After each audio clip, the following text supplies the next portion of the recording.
Hello, Assalamualaikum. I am Muhammad Uwais Karni and this is my YouTube channel Free Learning for Learners. So today this is our second video of the military engineering service jobs.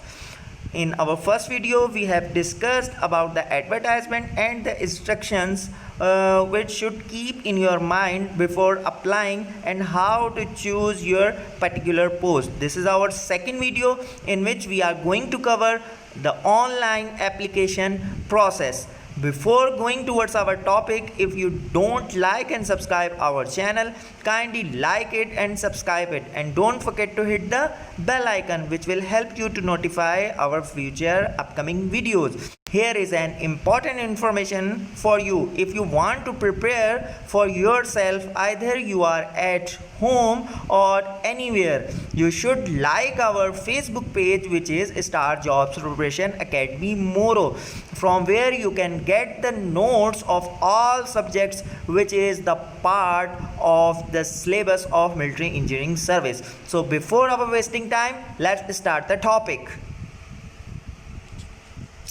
In this video we are going to cover two things. Number one is guidelines for online apply and the process of online application. So first we are going to look the guidelines for online apply. Portal के ऊपर jobs.mes.gov.pk लिखना पड़ेगा.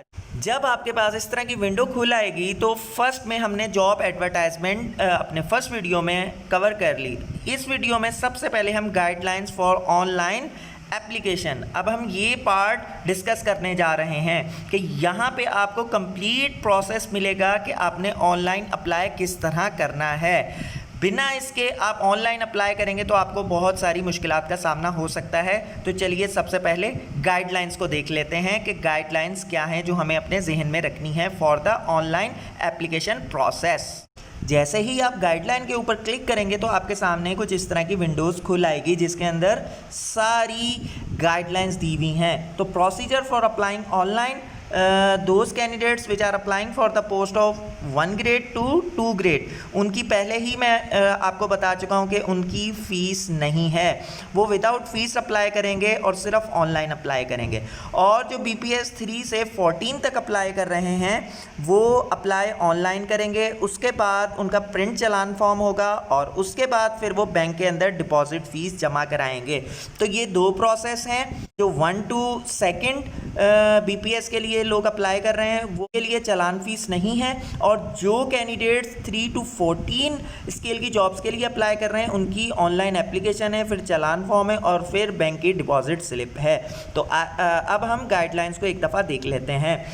Before applying online, please check the advertisement thoroughly and ensure that you fulfill all the requirements for the post you intended to apply.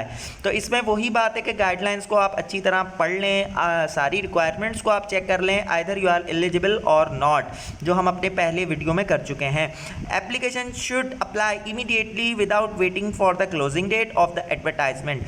आपको application जो है immediately बिना किसी के इंतज़ार, बिना क्लोजिंग डेट का इंतज़ार किए हुए अप्लाई कर देना चाहिए. आप ऐसे मत सोचें कि लास्ट डेट पे अप्लाई कर देंगे, लास्ट डेट पे अप्लाई कर देंगे, अभी दिन पड़े.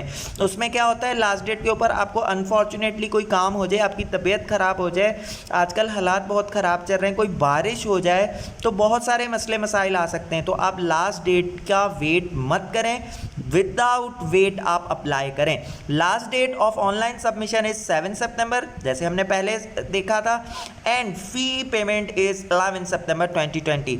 जो ऑनलाइन एप्लीकेशन की लास्ट डेट है वो 7 सितंबर है, और उसके बाद आपके पास 4 दिन हैं जिसके अंदर आप बैंक चालान जमा करवा सकते हैं. There is no fee for BPS 1 and 2 categories, whereas BPS 13 and 14 applicant are required to print their challan form and deposit at Bank Al Habib and Askari Bank. जो स्केल 1 और 2 के लिए अप्लाई कर रहे हैं उनके लिए कोई फ़ीस नहीं है, और 3 to 14 स्केल के लिए जो कैंडिडेट्स हैं उनके लिए चालान फॉर्म है जो कि 2 बैंक्स में जमा हो सकता है, एक हबीब बैंक और दूसरी अस्करी बैंक.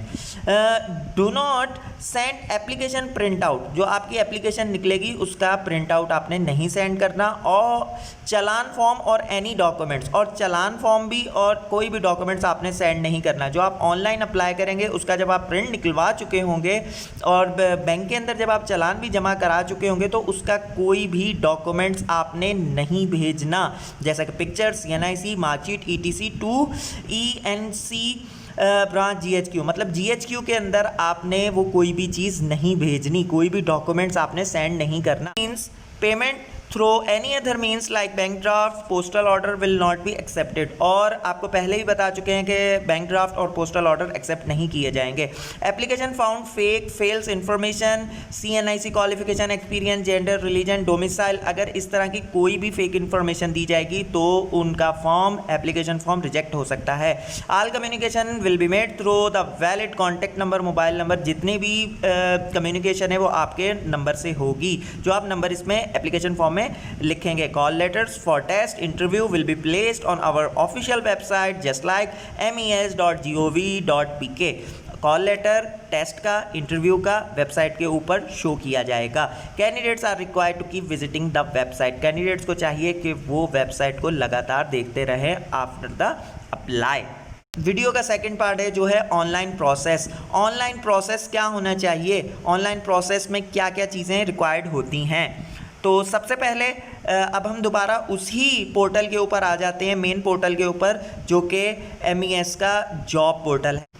ये लिखा हुआ है अप्लाई ऑनलाइन। जब आप यहाँ पे क्लिक करेंगे तो ऑनलाइन प्रोसेस शुरू हो जाएगा। आपके सामने इस तरह की विंडो खुलाएगी। अब इंस्ट्रक्शंस लिखी हुई हैं वही जो हम सारी चीज़ें पढ़ के आ चुके हैं, और यहाँ पे लिखा हुआ है कि आप यहाँ पे स्टार्ट के बटन को जैसे ही अप्लाई करेंगे तो आपका ऑनलाइन एप्लीकेशन फॉर्म स्टार्ट हो जाएगा। जब जैसे ही ऑनलाइन एप्लीकेशन फॉर्म एक्सेप्ट होगा तो इस तरह की विंडो आपके सामने खुलाएगी। सबसे पहले आपको अपना NIC लिखना पड़ेगा, अपना डोमिसाइल लिखना पड़ेगा, किस आप प्रोवेंस से हैं, सिंध से हैं, बलूचिस्तान से हैं, KPK से हैं, आज़ाद जम्मू कश्मीर से, जहाँ से भी आप बिलोंग करते हैं। उसके बाद फिर आपके डिस्ट्रिक्ट कौन सा है, आपको अपना डिस्ट्रिक्ट लिखना पड़ेगा, यहाँ से सिलेक्ट करना पड़ेगा, और यहाँ से आपको अपना डिस्ट्रिक्ट सिलेक्ट करना पड़ेगा। उसके बाद अपना जेंडर, मेल और फीमेल। उसके बाद आपका रिलीजन क्या है, अगर आप मिनॉरिटी से हैं तो आप यहाँ पे सिलेक्ट करते हैं। If you are claiming the disability तो आप यहाँ पे क्लेम करेंगे कि yes I am claiming the disability. और उसके बाद यहाँ पे एक वेरिफिकेशन कोड है, वो वेरिफिकेशन कोड आपको देना होगा, ये जो ऊपर ही लिखा हुआ है। ये सेम आपको कोड इधर ब्लैंक पे लिखना पड़ेगा। ब्लैंक पे लिखने के बाद फिर आप आगे करेंगे नेक्स्ट। नेक्स्ट करने के बाद आपका सेटअप 2 खुलाएगा। सेटअप 2 के अंदर सबसे पहले आपको ये देखना होगा कि for which post you are applied for, आप किस पोस्ट के लिए अप्लाई कर रहे हैं। यहाँ पे अपनी पोस्ट सेलेक्ट करनी है जिस पोस्ट पे आप अप्लाई कर रहे हैं। उसके बाद अपनी डेट ऑफ बर्थ, और उसके बाद father husband died during service. अगर आप डिजीज़ कोटा के ऊपर अप्लाई कर रहे हैं तो आप यहाँ पे बता सकते हैं, यहाँ पे आपको येस करना पड़ेगा। उसके बाद फिर नीचे आपसे डिटेल्स मांगी जाएंगी।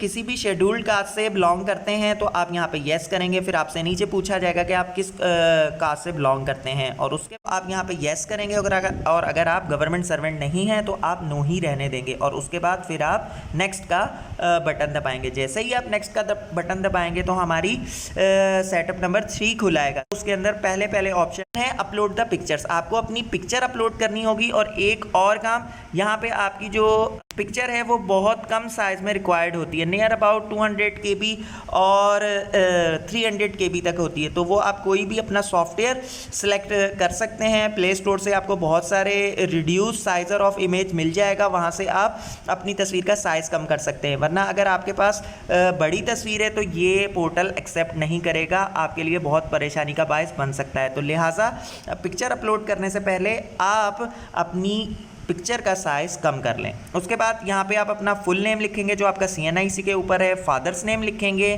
Present mailing address. Present mailing address का मतलब क्या होता है, जो कॉल लेटर या आपको इंटरव्यू लेटर किस एड्रेस के ऊपर पहुंचाया जाए। अक्सर लोग यहाँ पे अपने घर का ही लेटर एड्रेस लिख देते हैं, आप लिख सकते हैं, मगर अगर आपके पास कोई शॉप है या कोई और अगर आप एड्रेस देना चाहते हैं जहाँ पे आपका इंटरव्यू लेटर और आपका टेस्ट लेटर आया है, तो वहाँ पे आप मेलिंग एड्रेस में उसको लिख सकते हैं। परमानेंट एड्रेस आपने अपने घर का ही एड्रेस लिखना है। उसके बाद आप सेल नंबर दे सकते हैं जिससे आपका ऑफिशियल कांटेक्ट किया जाएगा, आपको इन्फॉर्म किया जाएगा। 2 सेल नंबर्स की यहाँ पे फैसिलिटी है, आप एक देते हैं या 2 देते हैं, वो आपकी मर्जी। उसके बाद एग्जामिनेशन सेंटर आप जैसे ही यहाँ खोलेंगे तो हमने इंस्ट्रक्शंस में देखा था कि एग्जामिनेशन सेंटर्स बहुत सारे हैं, तो according to your nearest city you can choose your examination centre. After filling it you can click on the next button.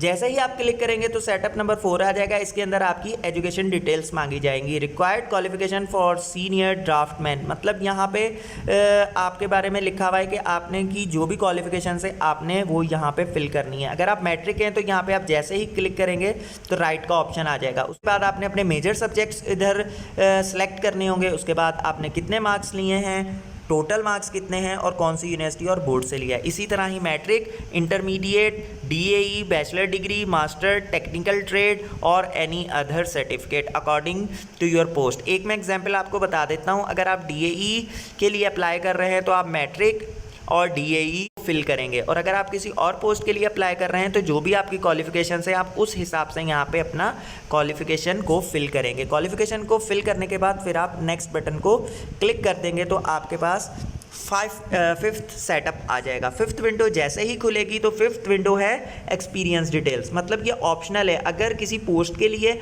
आपके पास एक्सपीरियंस है तो आप यहाँ पे लिख सकते हैं। अगर आपका पोस्ट के लिए कोई एक्सपीरियंस रिक्वायर्ड नहीं है तो आप सिंपली नेक्स्ट कर देंगे। अगर आपके पास एक्सपीरियंस है तो आप अपनी यहाँ पे डेजिग्नेशन लिखेंगे, ऑर्गेनाइजेशन लिखेंगे, कब से स्टार्ट किया, कब तक। उसके बाद आप नेक्स्ट बटन को दबाएंगे तो अगला प्रोसेस खुल आएगा। जैसे ही आप उस नेक्स्ट को दबाएंगे तो आपके सामने आपकी ओवरऑल इन्फॉर्मेशन आ जाएगी ताकि आप चेक कर सकें कि उसके अंदर कुछ गलत तो नहीं है। पोस्ट अप्लाइड फॉर यहाँ पे सीनियर ड्राफ्टमैन, सेंटर आपका कौन सा है, खारियान, आपका नेम, फादर नेम, उसके बाद CNIC आप अपना चेक कर लें कहीं आपने गलत तो नहीं भर दिया। इसी तरह ही डोमिसाइल आपका क्या है, डिस्ट्रिक्ट कौन सा है, डेट ऑफ बर्थ क्या है, जेंडर क्या है, रिलीजन क्या है, डिसेबिलिटी है या नहीं है, प्रेजेंट एड्रेस क्या है, परमानेंट एड्रेस क्या है, कॉन्टैक्ट नंबर क्या है, डिजीज़ कोटा पे आप क्लेम कर रहे हैं या नहीं, आप गवर्नमेंट सर्वेंट हैं या नहीं। उसके अलावा फिर आपकी क्वालिफिकेशंस आपको बता दी जाएगी। मैट्रिक आपने की है, मेजर सब्जेक्ट आपका आर्ट्स था, मार्क्स आपने कितने लिए, 600 लिए, 850 में से कौन से बोर्ड से की। इसी तरह ही इंटरमीडिएट, DAE आपने सारा अपना ओवरऑल इंफॉर्मेशन चेक कर लेनी है, क्योंकि इसके बाद सबमिट का बटन दबा दिया फिर करेक्शंस नहीं हो सकती। उसके बाद अगर आपकी कोई करेक्शन है तो आप गो बैक जाके उस पर्टिकुलर विंडो के ऊपर अपनी डेटा राइट कर सकते हैं। अगर आपकी इंफॉर्मेशन बिल्कुल सही है तो आप सबमिट के बटन को क्लिक कर दें। इससे आपका जो एप्लीकेशन प्रोसेस है वो कंप्लीट हो जाएगा और आपका जो फॉर्म है वो सबमिट हो जाएगा। In last, thanks for watching. I hope the online application process आपको पूरा समझ में आ चुका होगा। If you have any question you can ask me in the comment section and don't forget to like and subscribe my channel which is free learning for learners. Share with your friends. It will help your friends and those candidates which are facing the difficulties while they are applying online. अपना ख्याल रखिएगा। खुदा हाफिज़।